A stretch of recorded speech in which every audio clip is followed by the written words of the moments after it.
Hello friends, मैं doctor Sunita Beniwal, assistant professor of economics, government girls college Hetamsar Jhunjhunu. आज का हमारा टॉपिक है इन्वेस्टमेंट फंक्शन, निवेश फलन। पहले की वीडियोज़ में हमने देखा है classical and Keynesian theory of output and employment.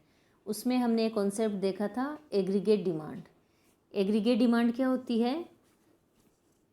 C plus आई, यानी सी कंजम्पशन एक्सपेंडिचर प्लस इन्वेस्टमेंट। तो अभी हम पढ़ेंगे कि इन्वेस्टमेंट क्या होता है।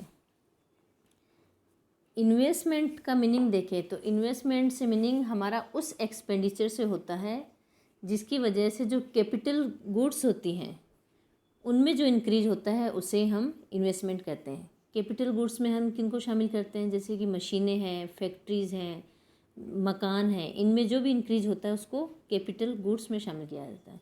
तो कैपिटल गुड्स में जो इंक्रीज होती है उसको हम इन्वेस्टमेंट कहते हैं। और इसी की वजह से जो प्रोड्यूसर होते हैं उनके कैपिटल स्टॉक में ग्रोथ होती है।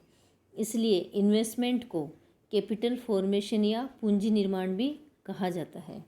तो इन्वेस्टमेंट एक तरह से क्या है? Change in capital stock. Other meaning of investment, investment में किसी टाइम ऑफ पीरियड में किए गए प्रोडक्शन के उस पार्ट को शामिल किया जाता है जिसमें कि कंस्ट्रक्शन, जैसे कि नए भवन का निर्माण है, नई जो कैपिटल मशीनरी को खरीदने, पूंजीगत संयंत्र की खरीद है और इन्वेंट्री है, इनमें ग्रोथ को शामिल किया जाता है। तो एक तरह से हम कहें तो इन्वेस्टमेंट क्या हो जाएगा? इंक्रीज इन कैपिटल, जिसे हमने डेल्टा के से बताया। Increase in capital called investment, यानी डेल्टा के increase in capital is equal to investment. अब हम देखेंगे 3 कंपोनेंट ऑफ इन्वेस्टमेंट। निवेश के 3 घटक। फर्स्ट है बिजनेस फिक्स्ड इन्वेस्टमेंट, व्यावसायिक स्थिर निवेश। सेकंड है इन्वेस्टमेंट ऑन बिजनेस इन्वेंट्री, निवेश की व्यावसायिक सूची। थर्ड है investment expenditure on residential construction, आवासीय निर्माण पर निवेश हुए। फर्स्ट है बिजनेस फिक्स्ड इन्वेस्टमेंट। इसमें किनको शामिल करते हैं कि कोई भी नया बिजनेस स्टार्ट करते हैं तो उसको रन करने के लिए हम प्लांट में इन्वेस्टमेंट करते हैं, नई लैंड खरीदते हैं, फैक्ट्री खरीदते हैं, इनको इसमें शामिल किया जाता है। सेकंड है investment on business inventory. Stock को क्रिएट करने के लिए हम रॉ मटेरियल पे खर्चा करते हैं, उसकी वर्किंग प्रोग्रेस है, फिनिश्ड गुड है, इनके स्टॉक को जो क्रिएट किया जाता है उसे बिजनेस इन्वेंट्री में शामिल किया जाता है। थर्ड है investment expenditure on residential construction. हम अगर लैंड के ऊपर कंस्ट्रक्शन का काम कराते हैं तो उसको भी इन्वेस्टमेंट का पार्ट माना जाता है, क्योंकि इससे हमें आगे चलकर रिटर्न मिलता है। अब है टाइप्स ऑफ इन्वेस्टमेंट, निवेश के प्रकार। फर्स्ट इसमें है gross investment and net investment, कुल निवेश और शुद्ध निवेश। कुल निवेश, कुल निवेश क्या है? एक पीरियड ऑफ टाइम में जो नई फिक्स्ड कैपिटल गुड्स हैं, जिनमें फिक्स कैपिटल गुड्स में किन किन को, जैसे कि फैक्ट्री है, मशीनें हैं, मकान है, रॉ मटेरियल है, अनसोल्ड कंजम्पशन गुड्स हैं, इनके स्टॉक में वृद्धि करने के लिए जो भी खर्चा किया जाता है उसको टोटल इन्वेस्टमेंट कहा जाता है। अगर हमें टोटल इन्वेस्टमेंट पता है तो उससे हम नेट इन्वेस्टमेंट निकाल सकते हैं। तो नेट इन्वेस्टमेंट, जिसको हमने IN से डिनोट किया है, इजिकल टू कैसे निकलता है? टोटल इन्वेस्टमेंट में से रिप्लेसमेंट इन्वेस्टमेंट को घटा दो तो हमें नेट इन्वेस्टमेंट मिलता है। अब रिप्लेसमेंट इन्वेस्टमेंट क्या होता है? तो ऐसा खर्च जो हमारी वर्तमान प्रोडक्शन कैपेसिटी के डेप्रिसिएशन, उसके ऑब्सोलेंसेस और जो नेचुरल डिजास्टर हैं उनकी तबाही के ऑफसेट के लिए उठाया जाता है, उसे रिप्लेसमेंट इन्वेस्टमेंट कहते हैं। या ऐसा खर्च जो हमारी जो प्रेजेंट प्रोडक्शन कैपेसिटी में मूल्यह्रास या डेप्रिसिएशन है, किसी मशीनरी के पुराना पड़ जाने पर उसके लिए जो खर्चा किया जाता है, प्राकृतिक संकट से जो भी तबाही हो गई है उसको ठीक करने के लिए जो खर्चा उठाया जाता है उसे रिप्लेसमेंट इन्वेस्टमेंट कहते हैं। रिप्लेसमेंट इन्वेस्टमेंट को कैपिटल कंजम्पशन या पूंजी उपभोग भी कहा जाता है। तो ग्रॉस इन्वेस्टमेंट क्या हो जाएगा? Net investment plus replacement investment. I G क्या है? Gross investment. I N net investment plus I R यहाँ है रिप्लेसमेंट इन्वेस्टमेंट। तो हम कहें कि एक विशेष पीरियड ऑफ टाइम में जो ग्रॉस इन्वेस्टमेंट होता है वो कैसे निकलता है? Net investment plus replacement investment. अब हम देखते हैं कि अगर किसी समय अवधि में हमारा जो ग्रॉस इन्वेस्टमेंट है वो ज़्यादा है किससे? रिप्लेसमेंट इन्वेस्टमेंट से। इसका मीनिंग क्या है कि जो हमारा नेट इन्वेस्टमेंट है वो पॉजिटिव है। तो हमारे कैपिटल स्टॉक में जो ग्रोथ होएगी वो किसके बराबर है? नेट इन्वेस्टमेंट के बराबर है। और ऐसी कंडीशन में हमारी जो इकोनॉमी है उसकी प्रोडक्शन जो कैपेसिटी है वो बढ़ती है। दूसरी कंडीशन अगर हम देखें कि हमारा जो ग्रॉस इन्वेस्टमेंट है वो इक्वल है रिप्लेसमेंट इन्वेस्टमेंट के, रिप्लेसमेंट इन्वेस्टमेंट के इक्वल है, तो इसका मीनिंग है कि हमारा जो यहाँ नेट इन्वेस्टमेंट है वो कितना हो जाएगा? वो जीरो हो जाएगा। नेट इन्वेस्टमेंट जीरो है।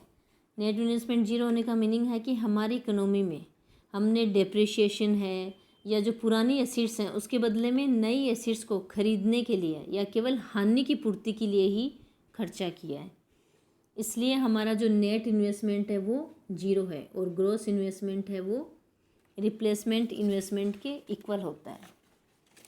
इसकी थर्ड कंडीशन जो है वो ये देख सकते हैं कि हमारा जो ग्रॉस इन्वेस्टमेंट है,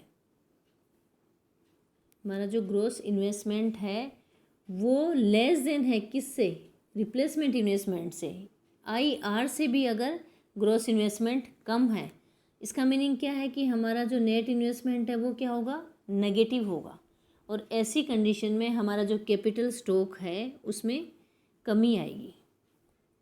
ये तो हो गया first type of investment, gross investment और नेट इन्वेस्टमेंट। सेकंड टाइप है इसका ऑटोनोमस इन्वेस्टमेंट और इंड्यूस्ड इन्वेस्टमेंट, स्वायत्त निवेश या प्रेरित निवेश।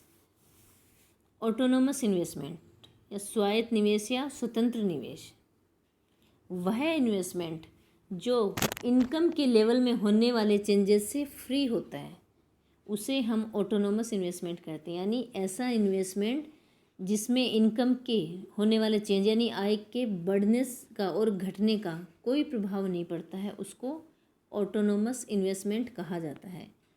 Other meaning of autonomous investment देखें तो ऑटोनोमस इन्वेस्टमेंट ऐसा इन्वेस्टमेंट होता है जो गवर्नमेंट के द्वारा इकोनॉमी में एग्रीगेट डिमांड के लेवल को बढ़ाने के लिए किया जाता है।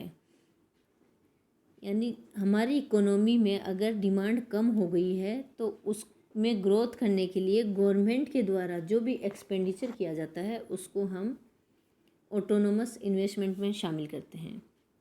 ऑटोनोमस इन्वेस्टमेंट के को हम एक डायग्राम से भी देख सकते हैं। यहाँ हमने एक्स एक्सेस पे इनकम को लिया है और वाई एक्सेस पे इन्वेस्टमेंट को लिया है। तो ऑटोनोमस इन्वेस्टमेंट का जो कर्व है वो एक्स एक्सेस के पैरेलल बनता है। इसका क्या मीनिंग है कि जब हमारा इनकम लेवल जीरो है ऐसी कंडीशन में भी हमारा ऑटोनोमस इन्वेस्टमेंट कितना है? जीरो आई के बराबर। अब हमारा इनकम लेवल बढ़ जाता है तो भी हमारा ऑटोनोमस इन्वेस्टमेंट फिक्स रहता है। इनकम लेवल कम हो जाता है तो भी हमारा जो इन्वेस्टमेंट है वो फिक्स होता है। यानी ऑटोनोमस इन्वेस्टमेंट वह इन्वेस्टमेंट होता है जिसमें इनकम लेवल में होने वाले चेंजेस का कोई भी इफेक्ट नहीं पड़ता है। तो ये इन्वेस्टमेंट एक तरह से कौन सा हो गया? गवर्नमेंट के द्वारा किया जाने वाला इन्वेस्टमेंट है, उसको इसमें शामिल करते हैं। इसमें हम जैसे देखें कि हमारी इकोनॉमी में अगर डिप्रेशन या मंदी की स्थिति है या अनएम्प्लॉयमेंट की कंडीशन है तो ऐसी स्थिति में जो गवर्नमेंट का रोल होता है वो बहुत इम्पोर्टेंट होता है और गवर्नमेंट के द्वारा जो एक्सपेंडिचर किया जाता है और वो बिना किसी प्रॉफिट की आशा क्या किया जाता है, उसको हम ऑटोनोमस इन्वेस्टमेंट कहते हैं। नेक्स्ट है इंड्यूस्ड इन्वेस्टमेंट, प्रेरित निवेश। इंड्यूस्ड इन्वेस्टमेंट वह इन्वेस्टमेंट होता है जो इकोनॉमी में इनकम और प्रॉफिट की क्वांटिटी के ऊपर डिपेंड करता है। यानी प्रेरित निवेश वह निवेश होता है जो इकोनॉमी में हमारे आय के स्तर और लाभ की मात्रा के ऊपर निर्भर करता है। यानी एक तरह से हम कहें तो इकोनॉमी में इंड्यूस्ड इन्वेस्टमेंट और जो इनकम लेवल है उन दोनों में पॉजिटिव रिलेशन होता है। जैसे जैसे इनकम का लेवल हाई होता जाता है वैसे वैसे इंड्यूस्ड जो इन्वेस्टमेंट है वो बढ़ता जाता है। इनकम का लेवल कम होता जाता है तो इंड्यूस्ड इन्वेस्टमेंट है वो कम होता चला जाता है। इसको भी हम एक डायग्राम से देखेंगे। यहाँ भी हमने एक्स एक्सिस पे लिया है इनकम को और वाई एक्सिस पे लिया है इन्वेस्टमेंट को। आई जो है वो इंड्यूस्ड इन्वेस्टमेंट का कर्व है। हम स्टार्टिंग में मानते हैं कि हमारा इनकम का लेवल OL1 है, तब हमारा जो इन्वेस्टमेंट है वो कितना है, OK1 है। अब अगर इनकम का लेवल बढ़ जाता है, OL1 से बढ़ के OL2 हो गया, तो हमारा जो इन्वेस्टमेंट का लेवल है वो भी OK1 से बढ़ के OK2 हो जाता है। यानी इनकम बढ़ने पर इन्वेस्टमेंट बढ़ रहा है, तो इसको हम कहते हैं इंड्यूस्ड इन्वेस्टमेंट। इसका क्या रीज़न है कि जब हमारी इनकम का लेवल बढ़ जाता है तो लोगों के हाथ में अधिक मनी या उनकी परचेजिंग पावर जो होती है वो हाई होने की वजह से उनका जो कंजम्पशन एक्सपेंडिचर है वो बढ़ जाता है। तो ऐसी कंडीशन में जो प्रोड्यूसर्स होते हैं वो प्रॉफिट गेन की आशा की वजह से वो क्या करते हैं, अधिक इन्वेस्टमेंट करने के लिए प्रेरित होते हैं। और इस वजह से हमारी इनकम बढ़ने से जो प्रोड्यूसर होते हैं उनका इन्वेस्टमेंट बढ़ जाता है। और अगर हमारी इनकम कम हो गई है तो हमारा इन्वेस्टमेंट है वो घट जाता है। आज के वीडियो में बस इतना ही। नेक्स्ट वीडियो में हम देखेंगे डिटर्मिनेंट्स ऑफ इन्वेस्टमेंट फंक्शन, जिसमें हम शामिल करेंगे MEC और MEI। थैंक्स।